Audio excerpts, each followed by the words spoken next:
Simplement pour commencer, non pas cette homélie, mais pour vous avertir qu'il y a une caméra qui tourne, enfin elle ne tourne pas toute seule, il y a quelqu'un qui tourne avec une caméra dans l'assistance pendant la messe. Ce n'est ni BFM, ni France 3, ni TF1, c'est simplement que nous voulons réaliser un film pour la paroisse et que nous avons besoin d'images. Donc voilà, ne soyez pas inquiets, ceux d'entre vous qui voudraient absolument pas être pris, ou que leur visage n'apparaisse pas, merci de nous le dire à la sortie. Je vais donc reprendre cet évangile avec vous. Est-ce que vous avez eu la curiosité de regarder où se situe cet évangile, ce passage de l'évangile dans vos Bibles?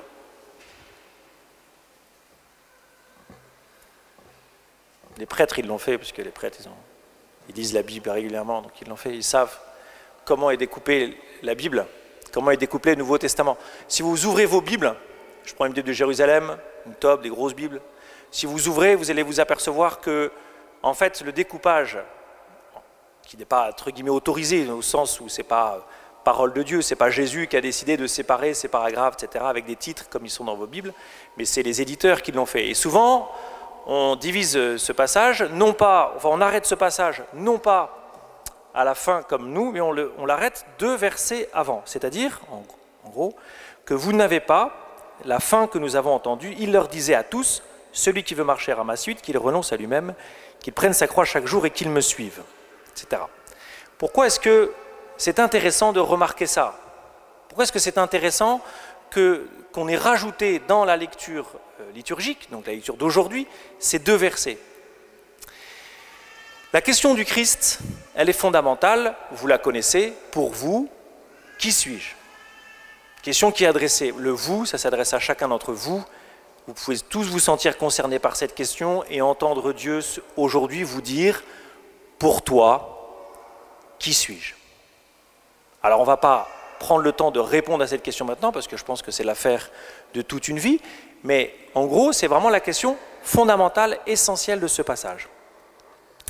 Et Saint Pierre répond, tu es le Messie. Je pense que pour vous, Messie, ça ne veut rien dire. Rien. Pour nous, qui sommes dans cette société occidentale, qui ne sommes plus juifs, qui ne vivons plus à l'époque du Christ, cela ne veut strictement rien dire. Messie, je vous rappelle, en grec, ça donne Christ. Messie, Christ. En français, ça donne oint. Ah, voilà. Messie, Christ, oint. Parce que c'est l'huile. C'est l'oint de Dieu, celui qui a reçu l'onction. Le roi David a reçu l'onction. Les prophètes ont reçu l'onction. Jésus a reçu l'onction, non pas d'huile, mais d'Esprit Saint. Ce qui change tout. Mais si vous suivez ce texte, réponse de Saint Pierre, tu es le Messie de Dieu. Ça veut dire quoi pour un peuple juif? Ça veut dire quoi pour le peuple juif, quelqu'un qui dit tu es le Messie de Dieu? Cela veut dire que tu es le Sauveur. Tu es celui qui va m'accorder le salut. Tu es celui qui va me délivrer de la mort. Tu es celui qui va m'apporter le bonheur. Tu es celui qui va régler mes problèmes. Non seulement individuels, mais collectifs, puisque c'est le peuple qui attend un Messie. Et alors, ce qui est extraordinaire, c'est la réaction de Jésus. Parce que Jésus va dire à ses disciples, non seulement vous vous taisez, mais surtout, il va leur dire, je vais être mis à mort par le peuple. Vous saisissez la contradiction? Non. Il dit, tu es le Messie, tu es celui qu'on attend, tu es celui que le peuple va acclamer parce que tu es le Messie, notre roi, le véritable roi, celui qui va nous sauver. Et Jésus d'emblée dit, non, en fait, je vais être mis à mort par vous. Tu es le Messie ou pas? Est-ce que tu es le Messie? Si tu es le Messie, tu ne vas pas être mis à mort. Alors on n'a pas la réaction de Saint Pierre dans cet évangile, on l'a dans Saint Matthieu, où Pierre dira, ça ne t'arrivera pas, et Jésus dira à Saint Pierre, passe derrière moi Satan. Ici, nous ne l'avons pas. Mais ce qu'il faut que nous remarquions, c'est que la réponse de Jésus, la remarque de Jésus, l'affirmation de Jésus est proprement scandaleuse, et proprement contradictoire. Mais ce qui est intéressant, c'est ce qui va suivre, justement. Parce que lorsque Jésus va dire mon peuple ne va pas m'accueillir comme le si va me mettre à mort. Il va dire, mais heureusement, il y a des disciples. Il y a de véritables disciples. Eh bien, le véritable disciple, celui qui accueille Jésus comme loin de Dieu, le Messie, le Christ, c'est celui qui meurt à lui-même pour que le Christ vive en lui. Et tout est là. Vous avez deux verbes fondamentaux dans ce passage, c'est renoncer et c'est perdre. Et là est la question de cet évangile, comment aujourd'hui puis-je devenir disciple du Christ, c'est-à-dire comment puis-je aujourd'hui l'accueillir comme le Messie, comme le Sauveur? En d'autres termes, comment puis-je aujourd'hui renoncer à ma vie pour devenir disciple du Christ? Comment est-il possible aujourd'hui de perdre ma vie pour laisser vivre le Christ en moi, puisque c'est de cela dont il s'agit. C'est cela le but de notre vie. Le but de notre vie, c'est devenir disciple. Le but de notre vie, c'est donc de mourir à nous-mêmes, de renoncer à nos vies et de laisser le Christ vivre en nous. Et Jésus dira qui perdra sa vie à cause de moi. Pas qui perdra sa vie comme ça, qui perdra sa vie à cause de moi, vivra. Alors, la première façon d'être disciple du Christ, la première façon de renoncer à sa vie, eh bien j'ai envie de dire, c'est de justement renoncer à ce qui n'est pas notre vie. Je m'explique. Nous avons tous la tentation de fuir notre quotidien. Nous avons tous la tentation de rêver à une autre vie. Nous avons tous la tentation de fuir les difficultés, les souffrances, les frustrations que nous vivons chaque jour. C'est une tentation qui court partout, tout le temps, de tout temps et dans tous les cœurs, chez tout le monde. La première façon de vivre sa vie, c'est de renoncer à ce qui n'est pas notre vie. C'est d'accepter de vivre ce que nous avons à vivre. Vous n'avez pas d'autre vie à vivre que celle que vous vivez. Vous n'avez pas à rêver une autre, enfin, vous pouvez rêver, mais ce n'est qu'un rêve. Votre vie, c'est celle que vous vivez concrètement. Ce que Dieu vous demande, c'est de vous lever le matin si vous avez un travail pour aller au travail, c'est d'éduquer vos enfants, c'est de les faire travailler, c'est d'accompagner votre grand-mère. Tout ce que vous avez à vivre de concret, c'est ça votre vie. Et la première façon de renoncer à sa propre vie pour rentrer dans le dessein du Seigneur, pour rentrer dans ce chemin qui fait de nous des disciples, c'est d'accueillir et d'accepter nos vies telles qu'elles sont. Il n'y a pas d'autre vie à vivre que celle que vous vivez. La deuxième façon de renoncer à sa vie pour devenir un disciple, c'est de s'aimer pécheur. Je répète. La deuxième façon de renoncer à sa vie, de perdre sa vie, c'est de s'aimer pécheur. C'est de s'aimer imparfait. C'est de s'aimer avec ses limites. C'est de s'aimer avec les fautes que nous avons pu commettre.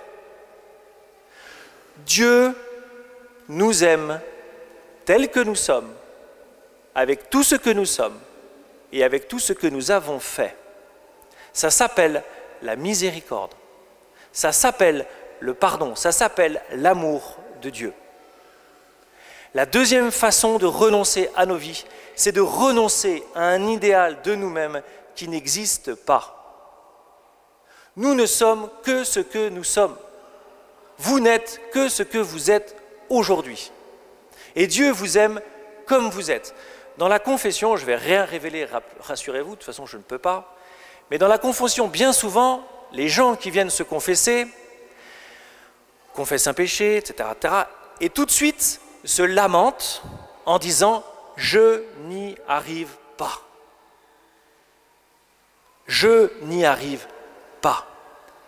Derrière, c'est un immense orgueil, Parce qu'au fond, ça veut dire quoi? Si je confesse mon péché, ce n'est pas parce que j'ai manqué d'amour, mais c'est parce que j'ai blessé l'idéal, le faux idéal que j'ai de moi-même. C'est un ressort psychologique. J'ai blessé le faux idéal que j'ai de moi-même et cela m'attriste. Oui, cela nous attriste. C'est d'ailleurs une bonne façon de commencer à se confesser, mais ce n'est pas encore une confession, on va dire, d'un chrétien. La confession, c'est justement de reconnaître humblement le péché que nous avons fait et d'attendre son salut non pas de nos propres forces, mais de la miséricorde de Dieu. C'est cela la confession. Le salut, il vous vient du Seigneur, il ne vient pas de vos efforts. Le monde nous propose d'être performants et nous voulons être performants. Vous voulez être performants dans votre vie spirituelle. Enfin, moi, je le veux. C'est super, mais c'est complètement insuffisant. Parce que vouloir être performant, c'est toujours avoir la tentation de se réfugier, de s'appuyer que sur ses propres forces.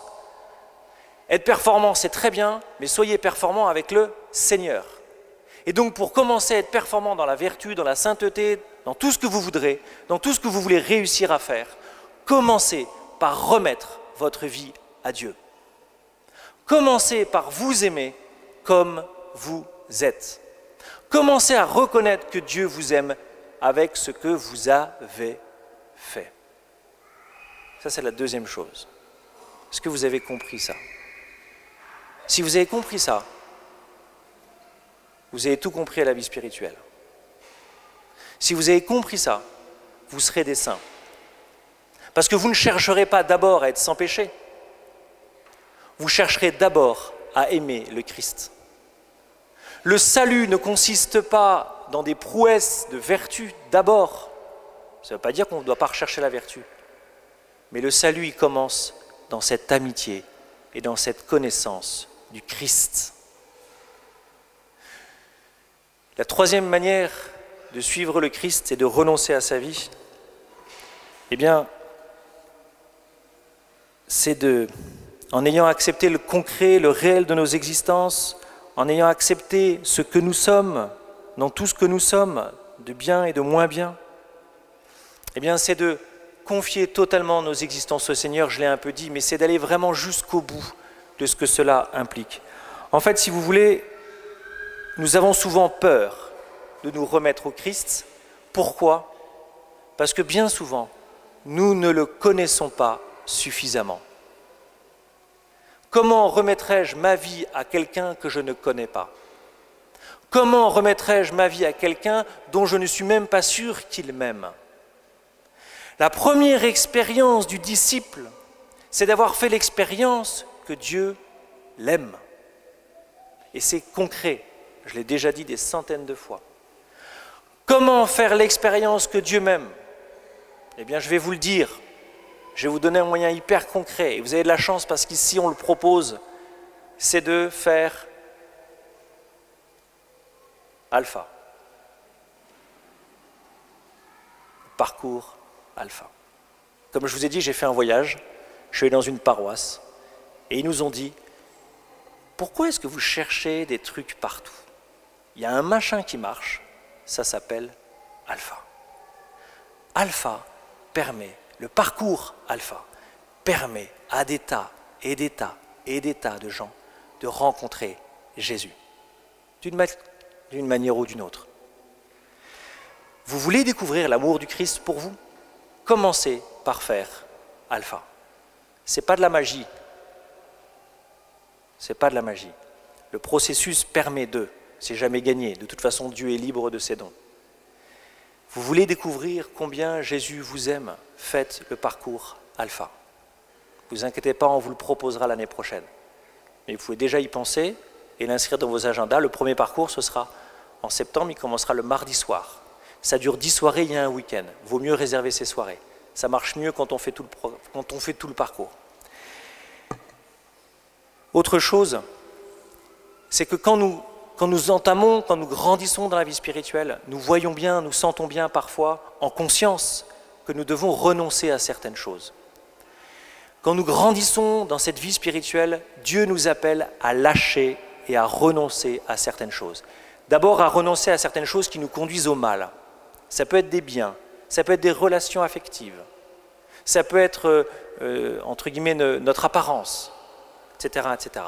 Et parfois, Dieu nous demande d'aller encore plus loin, de renoncer à certaines choses positives, bonnes. Ça s'appelle faire un sacrifice pour le Seigneur. Mais retenez toujours une chose, quand Dieu demande de renoncer, il ne nous demande pas par devoir, il nous le demande par amour. Il n'y a pas, dans la religion chrétienne, de devoir sans amour. La relation qui unit le Christ à son disciple et le disciple au Christ, c'est toujours une relation affective, d'amour mutuel. Alors on n'a pas forcément le cœur tout chaud tout le temps, mais c'est cela l'amour de Dieu pour son disciple et l'amour du disciple pour son Seigneur. Alors perdre sa vie à cause de Jésus ne signifie pas s'oublier, se nier, ne plus être soi pour devenir comme une marionnette de Dieu, parce que Dieu cherche des collaborateurs et des coopérateurs, et pas des esclaves.